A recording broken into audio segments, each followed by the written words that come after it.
प्यारे विद्यार्थियों, साथियों, आज हम बात करेंगे राज्य की उत्पत्ति का पितृसत्तात्मक सिद्धांत। क्या? राज्य की उत्पत्ति का पितृसत्तात्मक सिद्धांत। जैसा कि मैंने यहाँ नोट किया है, राज्य की उत्पत्ति के सिद्धांत, जिसमें आज हम चर्चा करेंगे पितृसत्तात्मक सिद्धांत, अर्थात राज्य की उत्पत्ति का पितृसत्तात्मक सिद्धांत। इससे पहले मैंने राज्य की उत्पत्ति का दैवीय सिद्धांत, राज्य की उत्पत्ति का शक्ति सिद्धांत और राज्य का आधार शक्ति नहीं है बल्कि इच्छा है, ये बात किसने की है? टी.एच. ग्रीन ने। तो मैंने राज्य की उत्पत्ति के संदर्भ में 3 लेक्चर अपलोड कर दिए हैं। आज चौथा लेक्चर चल रहा है, जिसमें हम राज्य की उत्पत्ति के पितृसत्तात्मक सिद्धांत की बात करेंगे। प्राणों से प्यारे विद्यार्थियों, प्रतिदिन जो मैं एक लेक्चर मेरे यूट्यूब चैनल पर अपलोड करता हूं, उसकी जानकारी सूचना आपको प्राप्त हो सके, इसके लिए हमारे यूट्यूब चैनल को सब्सक्राइब अवश्य कीजिएगा। आशा करता हूँ आपने सब्सक्राइब कर दिया होगा। Thank you very much, thank you very much.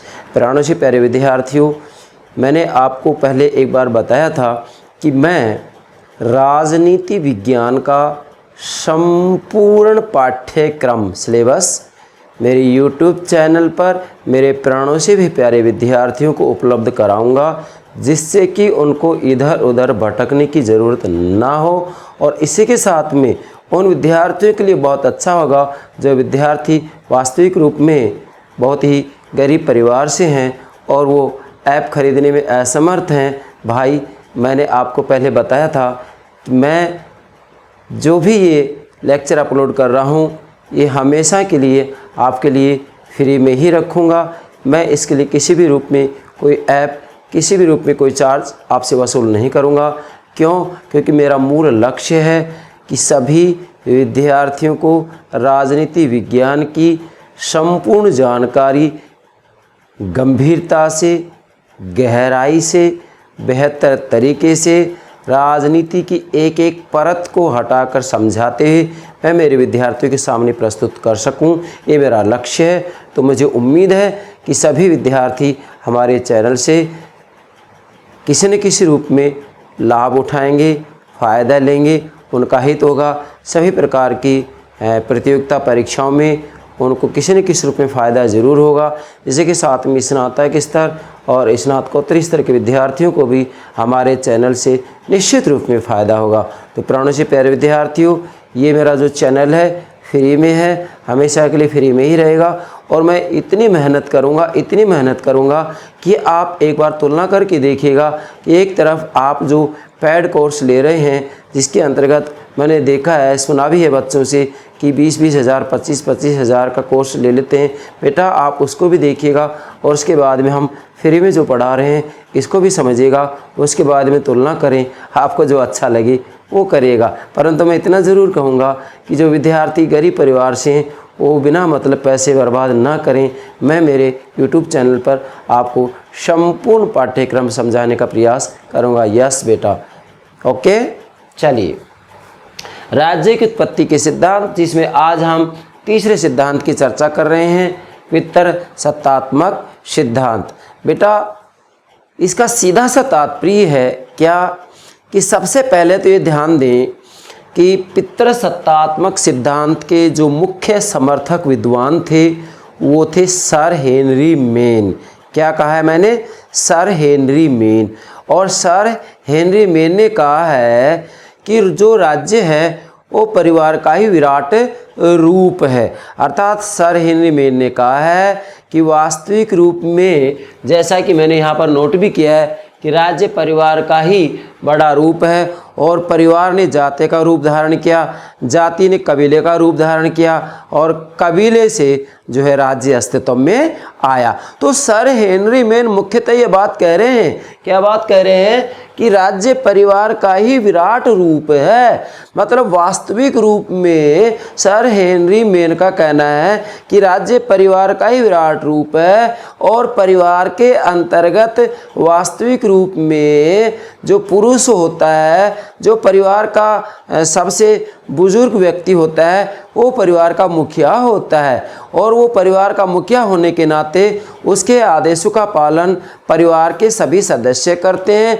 परिवार के सभी सदस्यों के ऊपर वास्तविक रूप में परिवार का जो मुखिया पुरुष होता है, उसी का आदेश चलता है, उसके आदेशों का सभी पालन करते हैं। यदि परिवार के अंतर्गत परिवार का जो मुखिया पुरुष होता है उसके आदेशों का पालन नहीं करेंगे तो उसके पास दंड देने का भी अधिकार होता है, और जो परिवार का मुखिया पुरुष होता है वह पूर्ण रूप में स्वतंत्र होता है। एक प्रकार से वह अपने आप में निरंकुश होता है। परिवार के अन्य सभी सदस्य उसके आदेशों का पालन करते हैं। सर हेनरी मेन का कहना ये है। तो इसी आधार पर सर हेनरी मेन ने कहा है कि वास्तविक रूप में जो राज्य है वह परिवार का ही विराट रूप है, और परिवार में प्रारंभ में वास्तविक रूप में जो पिता होता था, पुरुष पक्ष होता था, और परिवार का जो मुखिया होता था वो पुरुष ही होता था, और उस पुरुष के द्वारा ही आदेश दिए जाते थे। अब पुरुष के द्वारा, किसके द्वारा? पुरुष के द्वारा, या मान लीजिएगा परिवार में हम पति पत्नी और बच्चों की बात करें तो पति के द्वारा जो आदेश दिया जा रहा है, पुरुष के द्वारा जो आदेश दिया जा रहा है, उसके आदेशों का पालन पूरे परिवार के द्वारा किया जा रहा है। प्रारंभ में संयुक्त परिवार हुआ करते थे, तो संयुक्त परिवार में एक मुखिया होता था और मुखिया के आदेशों का पालन परिवार के सभी सदस्य करते थे। तो वास्तविक रूप में जिस प्रकार से परिवार के अंतर्गत जो पुरुष होता है वो मुखिया होता है, सबसे जो वृद्ध पुरुष होता है वो मुखिया होता है। तो एक प्रकार से जैसे परिवार का जो मुखिया होता है वह पुरुष होता है, इसी कारण इसको पितृ सत्तात्मक सिद्धांत कहा जाता है। कारण क्योंकि वास्तविक रूप में प्रारंभ में परिवार का मुखिया पुरुष होता था, पिता होता था, और जैसे परिवार का मुखिया पुरुष होता है, पिता होता है, ठीक उसी प्रकार से जो राज्य होता है उसका मुखिया सम्राट होता है। तो यहाँ पर परिवार का मुखिया कौन हो गया? पुरुष हो गया, पिता हो गया। तो यहाँ पर पिता या मुखिया की तुलना राज्य का जो मुखिया होता है सम्राट, उससे की जा सकती है। इसी आधार पर इसको पितृसत्तात्मक सिद्धांत की संज्ञा दी जाती है। पितृसत्तात्मक, पिता की सत्ता।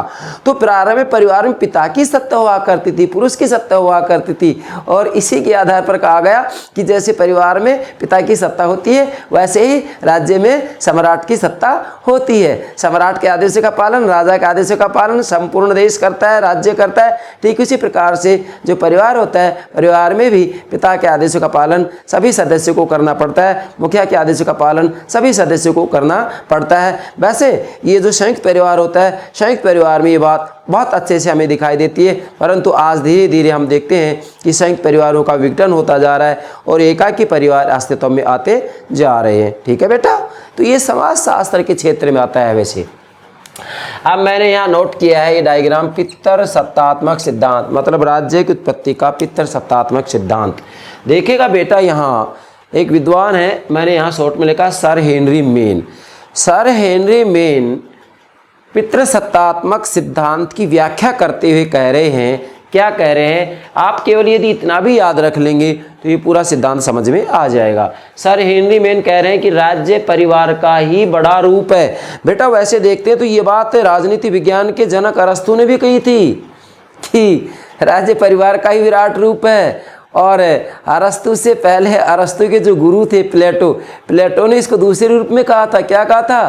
कि राज्य व्यक्ति का ही विराट रूप है। प्लेटो ने क्या कहा था? राज्य व्यक्ति का ही विराट रूप है। जैसे कहा था ना प्लेटो ने कि राज्य ना तो ओक के वृक्षों से जन्मा है, क्या कि राज्य ना तो ओक के वृक्षों से जन्मा है, ना चट्टानों से जन्मा है, बल्कि राज्य तो व्यक्ति का विराट रूप है। किसने कही बात? प्लेटो ने। उसके बाद में प्लेटो के शिष्य अरस्तु ने अपनी पुस्तक पॉलिटिक्स में स्पष्ट रूप में कहा है कि राज्य परिवार का ही विराट रूप है। तो एक तरीके से हम देखें तो अरस्तु भी इस बात के ऊपर अपनी सहमति दे रहे थे, परंतु हम तो केवल पितृसत्तात्मक सिद्धांत की बात कर रहे हैं। तो सर हेनरी मेन कह रहे हैं कि राज्य, बेटा नोट करें, राज्य परिवार का ही बड़ा रूप है। मतलब जो राज्य है वो परिवार का ही बड़ा रूप है। कैसे है कि राज्य परिवार का बड़ा रूप? वास्तव में इसलिए कि परिवार में जो प्रारंभ में सत्ता होती थी, जो परिवार का मुखिया होता था वो पुरुष होता था, मतलब पिता होता था।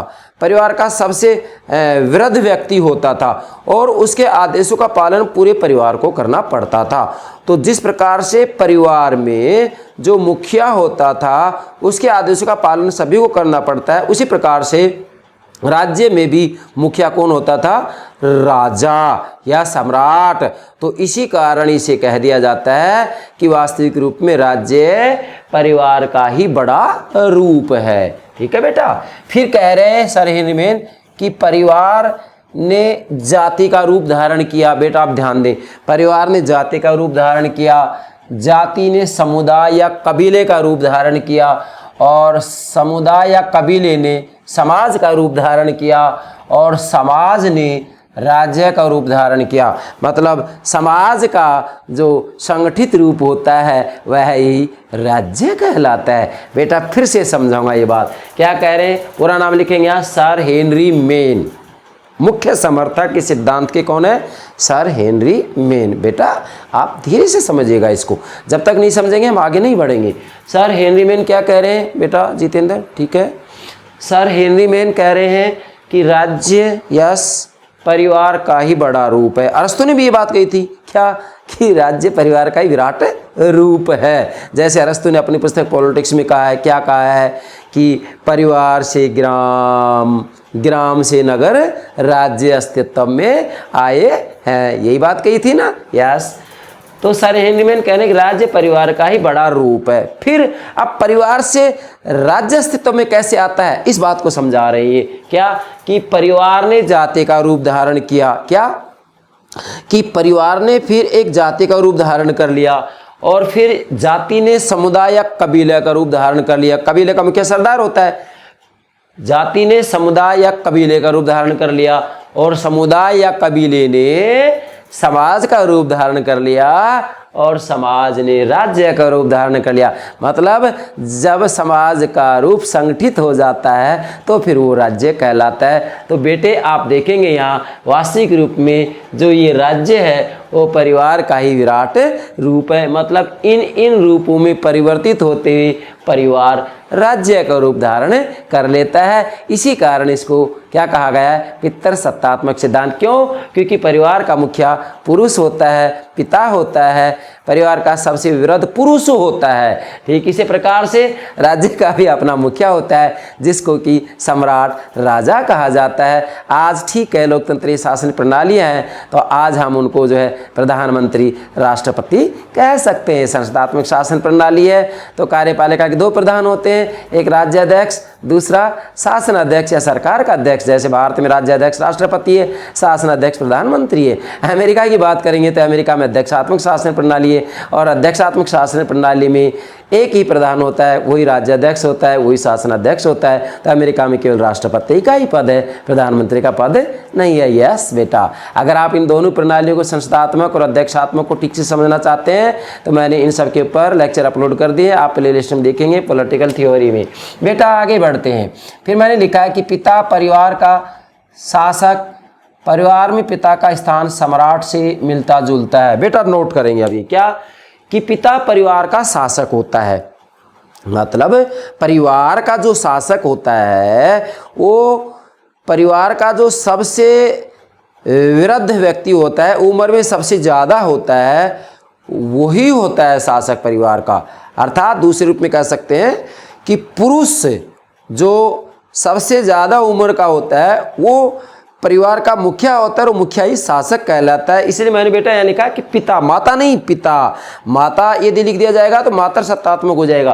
पिता परिवार का शासक होता है, मतलब पुरुष पक्ष परिवार का शासक होता है। किसने कही है? सर हेनरी मेन ने बात कही है। और परिवार में पिता का स्थान सम्राट से मिलता जुलता है। मतलब परिवार के अंतर्गत जो पिता का स्थान होता है, जो पुरुष का स्थान होता है, परिवार का जो मुखिया पुरुष होता है उसका स्थान वास्तविक रूप में सम्राट या राजा से मिलता जुलता होता है। क्योंकि परिवार के लिए आदेश कौन देता है? परिवार का मुखिया देता है, पिता देता है, पुरुष देता है, पुरुष पक्ष देता है। सबसे जो वृद्ध होता है, सबसे ज़्यादा उम्र का जो सदस्य होता है वो परिवार का मुखिया बनता है, उसके द्वारा आदेश दिए जाते हैं। वह स्वयं स्वतंत्र होता है जबकि अन्यों को उसके अधीन रहना पड़ता है। ठीक इसी प्रकार से पूरे देश के लिए जो आदेश दिए जाते हैं वह राजा सम्राट के दिए जाते हैं। आज की बात आती है तो प्रधानमंत्री के द्वारा दिए जाते हैं, राष्ट्रपति के द्वारा दिए जाते हैं। इसलिए इसको पितृसत्तात्मक सिद्धांत कहा जाता है। क्यों? क्योंकि पिता परिवार का शासक है और परिवार में पिता के स्थान सम्राट से मिलता जुलता है, इसलिए इसको पितृसत्तात्मक सिद्धांत की संज्ञा दी जाती है बेटा। यस। अब बेटा आगे बढ़ते हैं। मैंने यहाँ लिखा जाति शास्त्र, मानव शास्त्र, समाज शास्त्र ने राज्य की उत्पत्ति को समझने में सहायता दी है। मतलब जाति शास्त्र, मानव शास्त्र और समाज शास्त्र, इन तीनों ने राज्य की उत्पत्ति को समझने में बहुत सहायता दी है। अब जैसे समाज शास्त्र की बात करें तो पितृसत्तात्मक सिद्धांत और मातृसत्तात्मक सिद्धांत बेटा ये समाज शास्त्र की ही तो देन है। किसकी देन है? ये समाज शास्त्र की देन है। तो इन तीनों ने किसी न किसी रूप में राज्य की उत्पत्ति को समझने में बहुत ज़्यादा सहायता दी है और जिसका फायदा राजनीति विज्ञान ने उठाया है। अब आगे बात करते हैं बेटा, राज्य की उत्पत्ति की विचारधाराओं को हम दो भागों में बांट सकते हैं। क्या? राज्य की उत्पत्ति के बारे में जो विभिन्न सिद्धांत दिए गए हैं उनको हम मुख्यतः दो भागों में बांट सकते हैं। पहला है काल्पनिक विचारधाराएं, दूसरा है ऐतिहासिक विचारधाराएं। बेटा काल्पनिक विचारधाराओं के अंतर्गत वास्तविक रूप में दैवीय सिद्धांत, शक्ति सिद्धांत, पितृसत्तात्मक सिद्धांत, मातृसत्तात्मक सिद्धांत और सामाजिक समझौता सिद्धांत आता है। ये सभी सिद्धांत वास्तविक रूप में राज्य की उत्पत्ति के बारे में काल्पनिक बातें करते हैं। क्या बातें करते हैं? काल्पनिक बातें करते हैं। अर्थात ये तथ्यों के आधार पर अपने विचार नहीं देते हैं बल्कि कल्पना के आधार पर अपने विचार देते हैं, इसलिए इनको काल्पनिक विचारधाराएं कहा जाता है। दूसरा है ऐतिहासिक विचारधाराएं।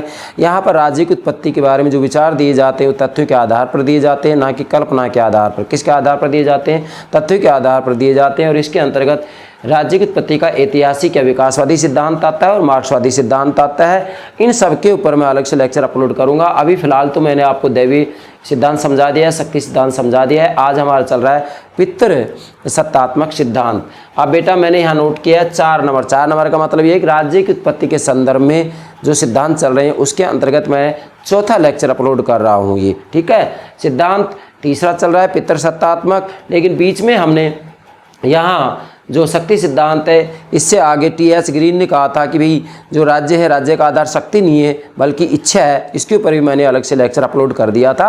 इस कारण से 3 लेक्चर अपलोड हो चुके हैं। चौथा लेक्चर चल रहा है राज्य की उत्पत्ति का पितृसत्तात्मक सिद्धांत। बेटा आप ध्यान दें। अब एक एक बात को मैंने बेहतर तरीके से आपके लिए नोट कर रखा है, आप नोट करेंगे। बाकी समझाने के लिए मैंने आपको समझा दिया है कि वास्तविक रूप में पितृसत्तात्मक सिद्धांत क्या होता है, क्यों कहा जाता है इसको, इसका क्या कारण है। सर हेनरी मेन के शब्दों में बात मैंने स्पष्ट रूप में यहाँ नोट कर दी है। चलिए बेटा नंबर 1 बात आती है राज्य परिवार के विस्तार का ही दूसरा नाम है। बेटा ध्यान दीजिएगा, क्या कि राज्य परिवार के विस्तार का ही दूसरा नाम है।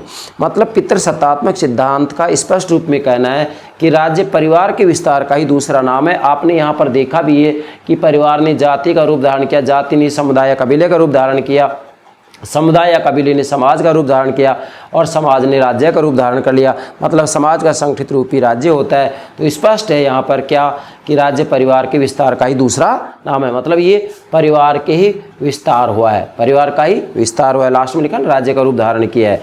बेटा फिर आगे मैंने लिखा है कि वास्तविक रूप में प्रारंभ में जो परिवार होते थे वो पितृसत्तात्मक ही होते थे। अर्थात परिवार का जो मुखिया होता था वह पिता होता था, पुरुष होता था। ठीक है बेटा। और इस विचारधारा को अर्थात जो ये पितृसत्तात्मक सिद्धांत है, इस विचारधारा को राजनीति विज्ञान में पितृसत्तात्मक सिद्धांत कहते हैं। क्या बेटा?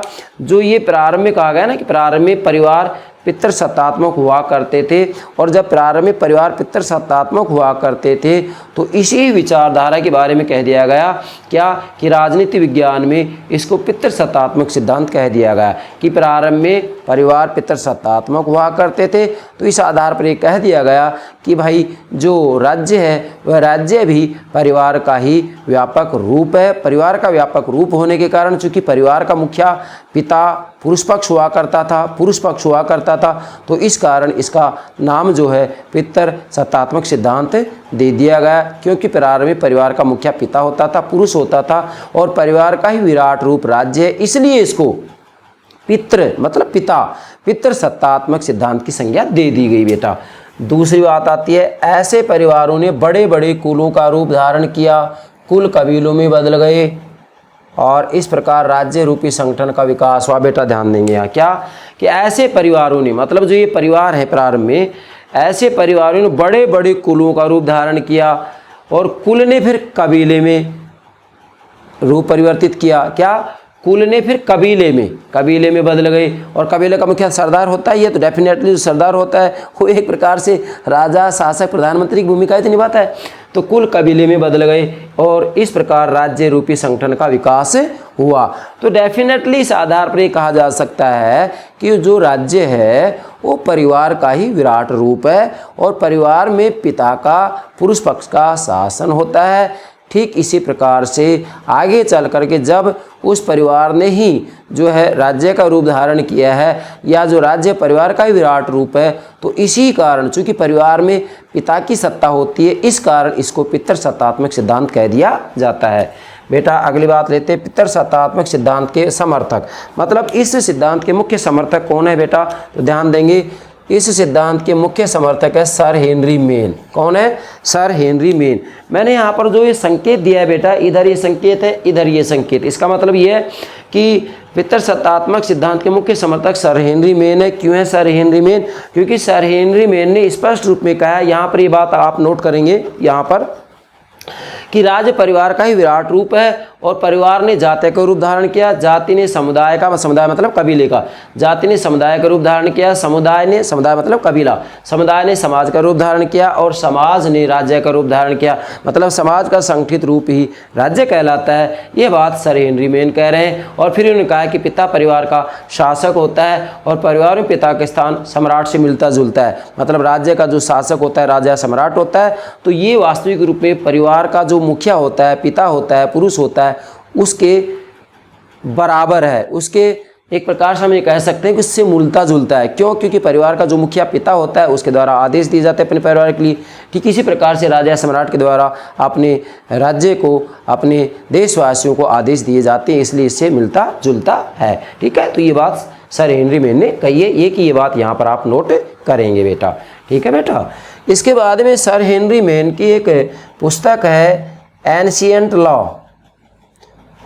ये विशेषकर जो है 1886 में लिखी गई है और ये early history of institutions, note करें बेटा, ये दोनों एग्जाम पूछ ली जाती हैं।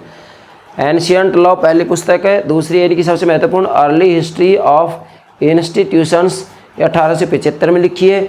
इन दोनों ही किताबों के अंतर्गत सर हेनरी मेन ने जो है पितृसत्तात्मक सिद्धांत के बारे में अपने विचार व्यक्त किए हैं। अर्थात इन्होंने स्पष्ट रूप में कहा है कि जो राज्य है वह परिवार का ही विराट रूप है।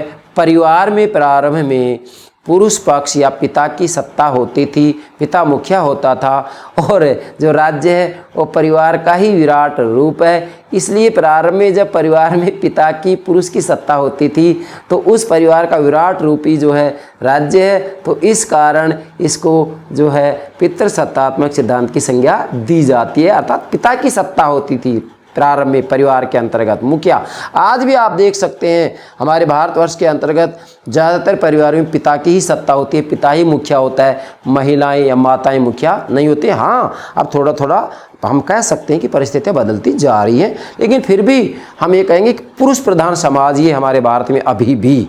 ठीक है बेटा, अब यहाँ एक विद्वान है लीकॉक कह रहे हैं बेटा कि पहले एक गृहस्थी, फिर एक पितृ प्रधान परिवार, एक समान नस्ल के व्यक्तियों की जाति, फिर अंत में एक राष्ट्र, सामाजिक क्रम का विस्तार इसी आधार पर हुआ है। अर्थात लीकॉक ने वास्तविक रूप में जो राज्य है उस राज्य की उत्पत्ति कैसे हुई है उसका एक क्रम बताया है। क्या कह रहे हैं लीकॉक कि पहले एक गृहस्थी अस्तित्व में आती है, चूँकि जैसे प्लेटो ने कहा था कि भाई राज्य व्यक्ति का विराट रूप है, तो व्यक्तियों से क्या बनेगा, पति पत्नी, और बच्चों से क्या बनेगा, फिर परिवार बनेगा। तो पहले एक गृहस्थी, फिर एक पितृ प्रधान परिवार, मतलब पहले एक गृहस्थी का निर्माण होता है और उसके बाद में फिर एक पितृ मतलब पिता, पितृ प्रधान परिवार मतलब परिवार का जो प्रधान होगा, मुखिया होगा, वो पिता होगा, पुरुष होगा। और फिर एक समान नस्ल के व्यक्तियों की जाति बनती है, या एक प्रकार से हम इसको कह सकते हैं कि एक प्रकार से उसका जो है समुदाय बन जाता है, जाति। फिर अंत में एक राष्ट्र बनता है और सामाजिक क्रम का विस्तार इसी आधार पर है। मतलब यहाँ ये अंत में लिखा है, फिर अंत में एक राष्ट्र बनता है, मतलब राज्य। तो यहाँ राज्य अस्तित्व में कहाँ से आ रहा है? गृहस्थी से ही तो आ रहा है, परिवार से ही तो आ रहा है। तो लीकॉक भी ये बात कह रहे हैं कि वास्तविक रूप में जो राष्ट्र है, राज्य है, वो परिवार का ही विराट रूप है। और जो राज्य है वो परिवार का ही विराट रूप होने के कारण ही, चूंकि परिवार में पिता की सत्ता होती थी, इस कारण इसको पितृसत्तात्मक सिद्धांत कहा जाता है। क्यों? क्योंकि राज्य परिवार का ही विराट रूप है और परिवार में जो सत्ता है, जो शासक है, जिसके हाथों में मतलब आदेश देने की सत्ता है, वो कौन है? पुरुष है, पिता है। इसलिए इसको पितृसत्तात्मक सिद्धांत की संज्ञा दी जाती है। ठीक है बेटा, ये लीकॉक की बात होगी। अब बेटा आगे बढ़ते हैं हम। मैंने यहाँ नोट किया है पुराना सिद्धांत, मतलब जो पितृसत्तात्मक सिद्धांत है ये भी बहुत ही मतलब जो है प्राचीन पुराना संविधान है। मैं तो ये कह सकता हूँ कि ये दैवीय सिद्धांत से भी पुराना संविधान बन जाता है। क्यों? क्योंकि ये कबीलाई समाज से इसकी शुरुआत हो जाती है। पहले कबीले हुआ करते थे, कबीले का मुखिया सरदार होता था। तो कबीला तो सबसे पहले एक प्रकार से मैं ये कहूँगा कि छोटे छोटे जो परिवार होते थे, जैसे मैंने यहाँ लिखा भी है कि परिवार ने जाति और जाति ने समुदाय, मतलब कबीला। तो कबीला तो बहुत बाद में अस्तित्व में आता है। पहले तो गृहस्थी बनती है, परिवार ने फिर एक जाति का रूप धारण किया और फिर जाति ने जो एक समुदाय का रूप धारण किया, जिसको कबीला कहा जाता है। तो वास्तविक रूप में वैसे देखा जाए तो जो पितृसत्तात्मक सिद्धांत है वो दैवीय सिद्धांत से भी काफ़ी पुराना दिखाई देता है, लेकिन फिर भी माना यह जाता है कि दैवीय सिद्धांत काफ़ी पुराना है। पर फिर भी ये कहेंगे हम कि पितृसत्तात्मक सिद्धांत एक पुराना सिद्धांत है, एक प्राचीन सिद्धांत है। क्यों? क्योंकि प्राचीन समय में जब हम देखते हैं, चाहे भारतीय समाज व्यवस्था का हम अध्ययन करें, तो भारत के अंतर्गत प्राचीन समय में हम देखें तो वास्तव में पितृसत्तात्मक परिवार ही होते थे, पिता ही परिवार के मुखिया होते थे। आज भी आप देख सकते हैं भारतवर्ष के अंतर्गत कि वास्तविक रूप परिवार का मुखिया जो है पुरुष पक्षी होता है, पिता ही होता है। हाँ, मैं ये ज़रूर कह रहा हूँ कि अभी धीरे धीरे जैसे नारी सशक्तिकरण आंदोलन है, क्या नारी सशक्तिकरण आंदोलन है, नारीवाद धीरे धीरे जो है मजबूत होता जा रहा है, तो मैं ये कह सकता हूँ कि महिलाएं धीरे धीरे शक्तिशाली होती जा रही हैं। तो परिवारों की मुखिया जो है महिलाएं भी बनती जा रही हैं, माताएं भी बनती जा रही हैं। और बहुत खुशी की बात है ये वैसे कि वास्तविक रूप में महिलाओं के हाथों में सत्ता आना ये कोई मतलब जो है बुराई का संकेत नहीं है, बल्कि अच्छा संकेत है। ठीक है बेटा, ये पुराना सिद्धांत है। अब ये कहाँ कहाँ मिलता है आप देखेंगे बेटा, यूनान, रोम, यहूदियों और भारत में भी जो है पुरुष प्रधान परिवार होते थे। देखेंगे अब आप यूनान की बात आती है तो मैं कह सकता हूँ यहाँ पर अरस्तु के द्वारा स्पष्ट रूप में कहा गया है कि राज्य परिवार का ही विराट रूप है। यूनान के ही तो थे ये, प्लेटो ने भी वैसे कहा था कि राज्य व्यक्ति का विराट रूप है। तो यूनान में भी ये बात कही गई थी, मतलब पितृसत्तात्मक सिद्धांत को स्वीकार किया गया था। उसके बाद में रोम में और यहूदियों ने भी किसी न किसी रूप में पितृसत्तात्मक सिद्धांत को स्वीकार किया था कि भाई जो परिवार का मुखिया होगा वो कौन होगा?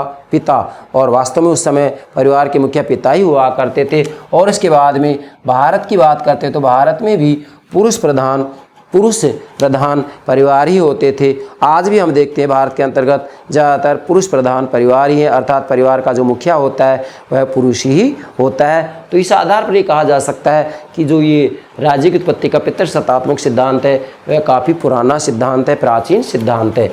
अब बेटा हम लेंगे अगली बात, पितृसत्तात्मक सिद्धांत की विशेषताएँ क्या हैं।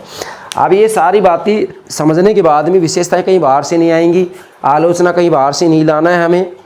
जो ये बातें समझी हैं इनमें से ही इनकी विशेषताएं निकालनी है और इनमें से इसकी कमियां निकालनी है। ठीक है बेटा, तो पितृसत्तात्मक सिद्धांत की विशेषताओं की बात करते हैं। सबसे पहली विशेषता है इसकी, राज्य पितृसत्तात्मक परिवारों का विस्तृत रूप है। बेटा ध्यान दें, पहली विशेषता है कि राज्य पितृसत्तात्मक परिवारों का विस्तृत रूप है। अर्थात प्रारंभ में जो परिवार हुआ करते थे उन परिवारों का जो मुखिया होता था वो पिता होता था, पुरुष होता था। क्या? परिवार का मुखिया पिता होता था, पुरुष होता था, इसलिए उसको पुरुष प्रधान परिवार कहा जाता था, पुरुष प्रधान समाज कहा जाता था। तो चूंकि जो राज्य है वो परिवार का ही विराट रूप है, इसलिए राज्य पितृसत्तात्मक परिवारों का विस्तृत रूप है। मतलब प्रारंभ में परिवार का मुखिया पिता होता था और परिवार का विस्तृत रूप ही राज्य है, इसलिए राज्य पितृसत्तात्मक परिवारों का ही विस्तृत रूप है। जैसा कि अरस्तु ने कहा है कि राज्य परिवार का ही विराट रूप है। नोट करेंगे, राज्य परिवार का ही विराट रूप है। उसके बाद में सर हेनरी मेन, दूसरा नाम भी मैंने लिखा है, सर हेनरी मेन ने भी स्पष्ट रूप में कहा है, इधर देखिएगा, राज्य परिवार का ही बड़ा रूप है। यहाँ पर ये सारे की सारी बातें आप प्रथम बिंदु में नोट कर सकते हैं कि परिवार ने जाति, जाति ने समुदाय, समुदाय मतलब कबीला, और समुदाय मतलब कबीला, समुदाय ने समाज, समुदाय ने समाज, इसको कबीला भी कहते हैं, समुदाय ने समाज और समाज ने राज्य का रूप धारण किया। ये बातें आप प्रथम बिंदु में भी नोट कर सकते हैं बेटा। दूसरी विशेषता है पितृसत्तात्मक परिवार का आधार स्थायी विवाह है। ध्यान दीजिएगा बेटा, पितृसत्तात्मक परिवार का जो आधार है वो स्थायी विवाह है, अर्थात इसके अंतर्गत वास्तव में जो विवाह होता है वो जीवन पर्यंत के लिए है। ये पश्चिमी देशों की तरह नहीं है कि भाई विवाह हो गया उसके बाद में 6 महीने बाद में ही तलाकबाजी हो जाती। ठीक है, हमारे भारत में वैसे केसेज बढ़ते जा रहे हैं, लेकिन फिर भी ग्रामीण अंचल के अंतर्गत हम देखते हैं कि वास्तविक रूप में जो विवाह होता है वह परिवार का एक स्थायी विवाह होता है। मतलब इसमें ये नहीं है कि भाई हर या प्रति 1 वर्ष 2 वर्ष के ऊपर तलाकबाजी हो जाए, कुछ अपवाद है, बाकी ऐसा कुछ नहीं है। तो पितृसत्तात्मक परिवार का आधार जो है स्थायी विवाह होता है। अब जो स्थायी विवाह होता है तो इसके अंतर्गत क्या होता है, वास्तविक रूप में जो स्त्री होती है, महिला होती है, उसको जो है पुरुष के नेतृत्व में, उसके आदेशों में रहना पड़ता है। इसलिए यहाँ पर वास्तविक रूप में जो पुरुष होता है उस पुरुष को परिवार में प्रभुत्व प्राप्त होता है। परिवार का जो मुखिया होता है, जो शासक होता है, जो आदेशक होता है, वह पुरुष ही होता है, पति ही होता है, और पत्नी को पति के आदेशों का पालन करना पड़ता है। हालांकि अब ये परिस्थितियाँ धीरे धीरे परिवर्तित होती जा रही है। मैंने आपको पहले कहा भी है कि अभी हमारे यहाँ नारीवाद या नारी सशक्तिकरण आंदोलन चला हुआ है। क्या नारी सशक्तिकरण आंदोलन चला हुआ है, नारीवाद धीरे धीरे मजबूत होता जा रहा है। तो इससे लग रहा है कि भाई अभी इसमें थोड़ा बहुत परिवर्तन आने वाला है। बाकी फिर भी हम कह सकते हैं कि अभी भी हमारे यहाँ पर पितृसत्तात्मक परिवार ही है, पितृसत्तात्मक समाज ही है। तीसरी विशेषता है पितृसत्तात्मक परिवार में मुखिया को असीमित अधिकार प्राप्त होते हैं। बेटा ध्यान दीजिएगा, पितृसत्तात्मक परिवार में जो मुखिया होता है उसको असीमित अधिकार प्राप्त होते हैं, अर्थात वास्तविक रूप में जो मुखिया होता है, मुखिया कौन होता है, पुरुष होता है, पिता होता है, या परिवार का सबसे जो उम्र में सबसे ज़्यादा होता है, जो परिवार का वृद्ध होता है, उसको परिवार का मुखिया माना जाता है और उसके आदेशों का पालन सबको करना पड़ता है। मुखिया स्वतंत्र होता है, लेकिन परिवार के अन्य सदस्यों को मुखिया के आदेशों का, परिवार का जो मुखिया पुरुष होता है उसके आदेशों का पालन करना पड़ता है। इसलिए जो मुखिया होता है उसको असीमित अधिकार प्राप्त होते हैं। वो जो आदेश देगा उन आदेशों का पालन परिवार के सभी सदस्यों को करना ही पड़ता है। जैसा कि यहाँ सर हेनरी मेन कह भी रहे हैं कि बड़ा पुरुष स्वतंत्र, अन्य पर निरंकुश सत्ता प्राप्त होती है। मतलब सर हेनरी मेन कह रहे हैं कि परिवार का जो सबसे बड़ा पुरुष होता है, क्या परिवार का जो सबसे बड़ा पुरुष, महिला नहीं बोल रहा हूँ मैं, परिवार का सबसे बड़ा पुरुष होता है वह स्वतंत्र होता है, उसके ऊपर किसी अन्य परिवार के किसी अन्य सदस्य का नियंत्रण नहीं होता है, वह स्वयं स्वतंत्र होता है, पर अन्य पर निरंकुश सत्ता प्राप्त होती है उसको।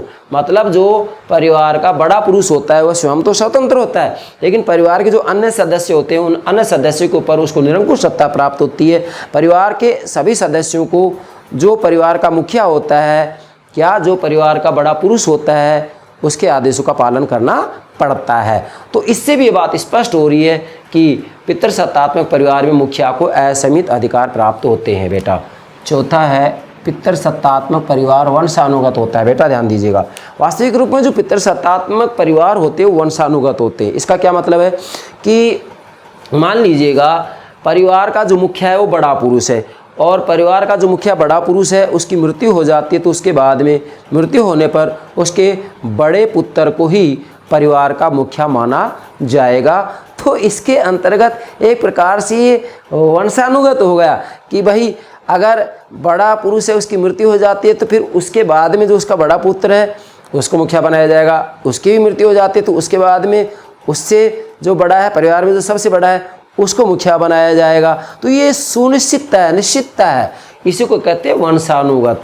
इसलिए यहाँ मैंने कहा है कि पितृसत्तात्मक परिवार क्या होता है, वंशानुगत होता है। तो आप वैसे भी देख सकते हैं, आज जब हमने कहा कि भाई सर हेनरी मेन भी कह रहे हैं कि राज्य परिवार का ही विराट रूप होता है, तो आज भी आप देख सकते हैं जहाँ पर राजतंत्र है, जैसे ब्रिटेन में राजतंत्र है, तो ब्रिटेन में राजतंत्र है और हम कह रहे हैं कि भाई राज्य परिवार का विराट रूप है, तो आज भी आप देखिएगा ब्रिटेन के अंतर्गत जो राजा है, राजा का पद है, वो वंशानुगत ही है। अभी महारानी जी एलिजाबेथ की मृत्यु हुई तो उसके बाद में जो है उनके बेटे को ही राजा बनाया गया या नहीं बनाया गया। तो डेफिनेटली हम ये कह सकते हैं कि पितृसत्तात्मक परिवार वंशानुगत होते हैं, अर्थात इसमें वास्तविक रूप में जो परिवार का सबसे बड़ा पुरुष होता है उसी को परिवार का मुखिया बनाया जाता है, और बड़ा जो पुरुष होता है उसकी मृत्यु हो जाती है तो उसके बाद में उसका बड़ा पुत्र होता है उसको मुखिया बनाया जाता है। ठीक है बेटा। अब इसके बाद में चूँकि जो पितृसत्तात्मक सिद्धांत है इसमें कुछ कमियां भी हैं, आलोचना की बात करेंगे। तो सबसे पहले तो आप यहाँ नोट करेंगे कि राज्य की उत्पत्ति का जो पितृसत्तात्मक सिद्धांत है वह एक नितांत काल्पनिक सिद्धांत है। जैसा कि मैंने यहाँ लिखा भी है, काल्पनिक विचारधाराएं हैं ये, तो ये एक काल्पनिक सिद्धांत है। यहाँ पर जो कुछ भी कहा गया है वो कल्पना के आधार पर कहा गया है, तथ्यों के आधार पर नहीं कहा गया है। पहली आलोचना है बेटा, यह सिद्धांत परिवारों की उत्पत्ति बताता है, राज्य की नहीं। बेटा ध्यान दीजिएगा, वास्तविक रूप में जो ये पितृसत्तात्मक सिद्धांत है इसका जैसे हमने ये विशेषताओं का अध्ययन किया तो इससे स्पष्ट हो रहा है कि यह सिद्धांत, कौन सा सिद्धांत, पितृसत्तात्मक सिद्धांत, यह सिद्धांत परिवारों की उत्पत्ति बताता है, राज्य की नहीं। मतलब इस सिद्धांत का अध्ययन करने से ऐसा लग रहा है कि राज्य की उत्पत्ति की चर्चा कहाँ कर रहा है ये तो वास्तव में परिवार की उत्पत्ति की बात कर रहा है। यस, स्पष्ट हो रही है ये बात। तो इसलिए यह सिद्धांत परिवार की उत्पत्ति बताता है, राज्य की नहीं। जैसा कि सर हेनरी मेन ने स्पष्ट रूप में यहाँ कहा है कि राज्य परिवार का विराट रूप है, परिवार ने जाति का रूप धारण किया, जाति ने समुदाय का, समुदाय ने समाज का और समाज ने राज्य का रूप धारण किया। तो एक प्रकार से ये लग रहा है कि ये तो परिवार के विकास की बात कर रहे हैं। किसकी बात कर रहे हैं? परिवार के विकास की बात कर रहे हैं। तो इस आधार पर भी इसकी आलोचना की जा सकती है। तो सर हेनरी मेन की जो बात है, मैंने यहाँ लिखा है main, sir Henry Maine, sir Henry main ने जो ये बातें यहाँ लिखी हैं, मैंने जो नोट कर रखा है, ये सारी की सारी बातें आप यहाँ पर नोट कर सकते हैं। दूसरी आलोचना है, परिवार का तत्व राज्य रूपी संगठन का एकमात्र तत्व नहीं है। बेटा पितृसत्तात्मक जो सिद्धांत है वह वास्तविक रूप में राज्य रूपी संगठन का एकमात्र तत्व परिवार को ही मानता है। कैसे मानता है? इन्होंने स्पष्ट रूप में कहा है कि राज्य परिवार का ही विराट रूप है। मतलब राज्य रूपी संगठन का एकमात्र तत्व पितृसत्तात्मक सिद्धांत ने किसको माना है? परिवार को माना है, केवल परिवार को माना है। जबकि वाकई देखा जाए तो राज्य रूपी संगठन का एकमात्र तत्व परिवार ही नहीं होता है, और भी बहुत तत्व होते हैं। वो तत्व कौन कौन से होते हैं? जैसे शक्ति भी जो है राज्य रूपी संगठन का एक तत्व होता है। शक्ति सिद्धांत में हमने आपको बताया था कि भाई शक्ति सिद्धांत राज्य की उत्पत्ति का जो आधार मानता है वो शक्ति को मानता है, या राज्य का आधार शक्ति को मानता है। शक्ति सिद्धांत ने बताया ये बात, ठीक है। तो वास्तव में यहाँ पर राज्य रूपी संगठन का एकमात्र आधार परिवार नहीं है, बल्कि शक्ति को भी राज्य का आधार माना जाता है, आर्थिक उद्देश्य को भी राज्य का आधार माना जाता है, धर्म को भी राज्य का आधार माना जाता है, राजनीतिक चेतना को भी जो है राज्य का आधार माना जाता है, सभ्यता को भी जो है राज्य का आधार माना जाता है, और संस्कृति को भी राज्य का आधार माना जाता है। तो ये कितने आधार हो गए? इस आधार पर आप कह सकते हैं कि परिवार का तत्व राज्य रूपी संगठन का एकमात्र तत्व नहीं है, अन्य तत्व भी हैं, जैसे शक्ति, आर्थिक उद्देश्य, धर्म, राजनीतिक चेतना, सभ्यता और संस्कृति। डेफिनेटली इनको राज्य का आधार कहा जा सकता है। इसलिए राज्य का आधार केवल एक तत्व नहीं हो सकता है। जैसे कि शक्ति सिद्धांत ने भी गलती की थी कि राज्य का आधार केवल शक्ति को ही माना था, जबकि राज्य का एकमात्र आधार शक्ति नहीं हो सकता है। ठीक इसी प्रकार से पितृसत्तात्मक सिद्धांत भी वही गलती कर रहा है कि ये भी राज्य का आधार केवल परिवार को मान रहा है, जबकि राज्य का आधार केवल परिवार नहीं हो सकता। राज्य का आधार शक्ति भी है, आर्थिक उद्देश्य भी है, धर्म भी है, राजनीतिक चेतना भी है, सभ्यता भी और संस्कृति भी है। यस बेटा। तीसरी जो कमी है वो है पितृसत्तात्मक परिवार सार्वदेशिक नहीं थे। बेटा ध्यान दीजिएगा, अब जो ये पितृसत्तात्मक परिवार है वास्तविक रूप में क्या है? ये सार्वदेशिक नहीं है, इसको आप पूरी दुनिया में लागू नहीं कर सकते। कैसे? जैसा कि विद्वान है मैकक्लीनन, नोट करेंगे बेटा यहाँ पर, मैकक्लीनन मैकली बड़ा ली आएगा, मैकलीनन, 2 बार न है, न मैकलीनन। क्या कह रहे हैं कि वास्तव में शुरू में बहुपत्नीक मतलब एक पुरुष के द्वारा एक पति के द्वारा अनेकों पत्नियां रखी जाती थी, इसको बहुपत्नीक कहते हैं। शुरू में बहुपत्नीक तथा मातर सत्तात्मक परिवार हुआ करते थे।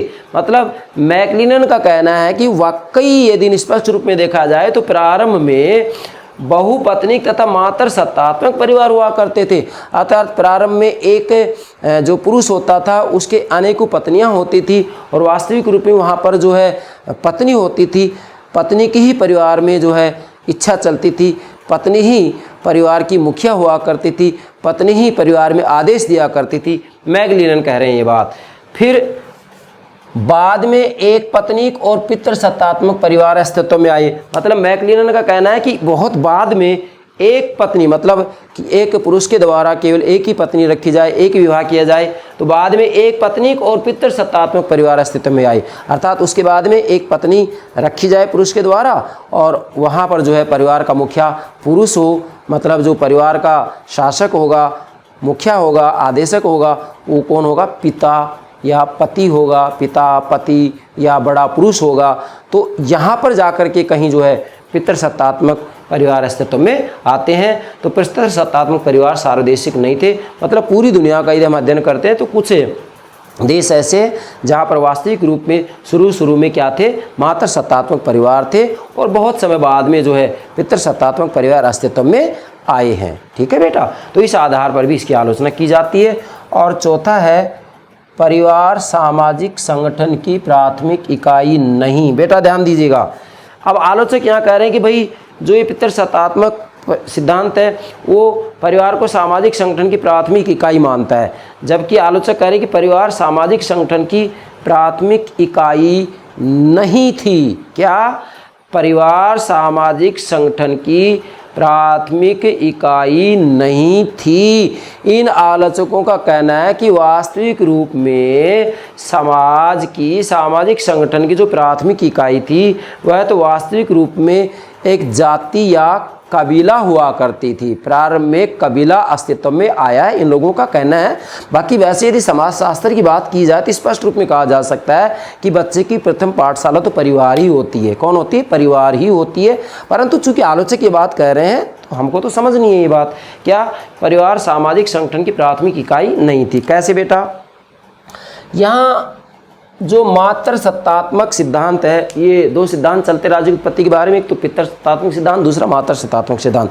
पितृसत्तात्मक सिद्धांत में परिवार में पिता की सत्ता होती है, पिता मुखिया होता है। मातृसत्तात्मक सिद्धांत में माता की सत्ता होती है या जो है परिवार की मुखिया होती है, पत्नी होती है, महिला होती है। ठीक है बेटा, तो मातृसत्तात्मक सिद्धांत का मत है कि प्रारंभ में सामाजिक जीवन परिवार से नहीं जाति अथवा कबीले से होता है। अब नोट करेंगे, प्रारंभ में सामाजिक जीवन परिवार से नहीं जाति अथवा कबीले से होता है। मतलब इसका कहना यह है मातृसत्तात्मक सिद्धांत का कि प्रारंभ में सामाजिक जीवन जो थे वो परिवार से नहीं बल्कि जाति अथवा कबीले से प्रारंभ होते हैं। किससे? जाति अथवा कबीले से प्रारंभ होते हैं।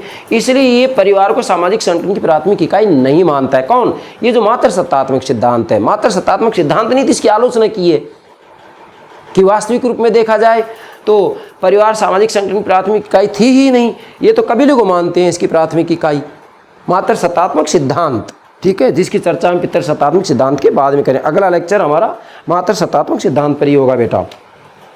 और इसके बाद मैंने यहाँ निष्कर्ष निकाला है बेटा। निष्कर्ष में क्या लेंगे हम कि वास्तविक रूप में जो राज्य की उत्पत्ति का पितृसत्तात्मक सिद्धांत है वो पूर्ण रूप से मान्य नहीं है। मतलब राज्य की उत्पत्ति का जो पितृसत्तात्मक सिद्धांत है वह पूर्ण रूप से मान्य नहीं है। मतलब ये मान्य इसलिए नहीं है क्योंकि ये कहता है कि राज्य परिवार का ही विराट रूप है और परिवार में पुरुष की, पिता की, पति की सत्ता होती है। इसलिए जो राज्य है वो परिवार का ही विराट रूप है और परिवार का विराट रूप होने के कारण ही इसको, चूँकि परिवार में पिता की सत्ता होती है, इस कारण इसको पितृसत्तात्मक सिद्धांत कह दिया गया। क्या कह दिया गया, पितृसत्तात्मक भी परिवार में पिता की सत्ता होती थी, इसलिए जो राज्य है परिवार का विराट रूप है और परिवार का विराट रूप है, तो इस कारण वास्तविक रूप में राज्य की उत्पत्ति को इन्होंने क्या कह दिया, पितृसत्तात्मक कह दिया कि वास्तविक रूप में परिवार में पिता की सत्ता होने के कारण राज्य का जो विकास हुआ है वो उसी से हुआ है, परिवार से हुआ, अर्थात राज्य परिवार का विराट रूप है, इस कारण इसको पितृसत्तात्मक सिद्धांत की संज्ञा दी गई। तो ये पूर्ण रूप से मान्य नहीं है, मतलब पितृसत्तात्मक सिद्धांत पूर्ण रूप में मान्य नहीं है, अर्थात वास्तविक रूप में यहाँ राज्य का एकमात्र आधार परिवार को नहीं माना जा सकता। सीधी सी बात तो ये है, राज्य के अनेकों आधार होते हैं, जैसे मैंने आपको बताया भी, शक्ति, आर्थिक उद्देश्य, धर्म, राजनीतिक चेतना, सभ्यता और संस्कृति होता है। तो इसलिए पूर्ण रूप से ये सिद्धांत मान्य नहीं है। कौन सा, पितृसत्तात्मक सिद्धांत, कि भी राज्य का एकमात्र आधार परिवार ही है, या राज्य जो है परिवार का ही विराट रूप है। केवल राज्य का आधार परिवार को मानना बिल्कुल गलत है, इसलिए ये सिद्धांत पूर्ण नहीं है, अपने आप में अधूरा है। अगली बात है बेटा, फिर भी पितृसत्तात्मक सिद्धांत का महत्व है। महत्व ये है कि यह सिद्धांत राज्य के विकास में, बेटा ध्यान दें, राज्य के विकास में पितृसत्तात्मक परिवारों की भूमिका को स्पष्ट करता है। मतलब राज्य के विकास में पितृसत्तात्मक परिवारों की भूमिका को स्पष्ट करता है, अर्थात राज्य के विकास में जो पितृसत्तात्मक परिवार हैं उनकी भूमिका रही है, चाहे एक तत्व के रूप में रही हो, लेकिन फिर भी पितृसत्तात्मक परिवारों की भूमिका राज्य के विकास में रही है। यही इसका महत्व है, यही इस सिद्धांत का योगदान है, यही इस सिद्धांत की देन है। कमी भी है तो इसका योगदान भी है, दोनों बातें आ जाती हैं निष्कर्ष में। बेटा ये हो गया राज्य की उत्पत्ति के सिद्धांत में पितृसत्तात्मक सिद्धांत। अगला सिद्धांत हम लेंगे, यहाँ जो आलोचना कर रहे थे इसकी, मातृ सत्तात्मक सिद्धांत, राज्य की उत्पत्ति का मातृ सत्तात्मक सिद्धांत, और इसके बाद में सामाजिक समझौता सिद्धांत, फिर ऐतिहासिक या विकासवादी सिद्धांत और मार्क्सवादी सिद्धांत। ये सब सिद्धांत मैं मेरे प्राणों से प्यारे विद्यार्थियों को समझाऊंगा। तो मुझे विश्वास है आप पितृसत्तात्मक सिद्धांत को बेहतर तरीके से समझ गए होंगे। अब इसमें किसी भी रूप में प्रश्न पूछा जाए, मुझे विश्वास है आपका आंसर गलत नहीं हो सकता। ओके बेटा, yes, thank you very much, thank you very much.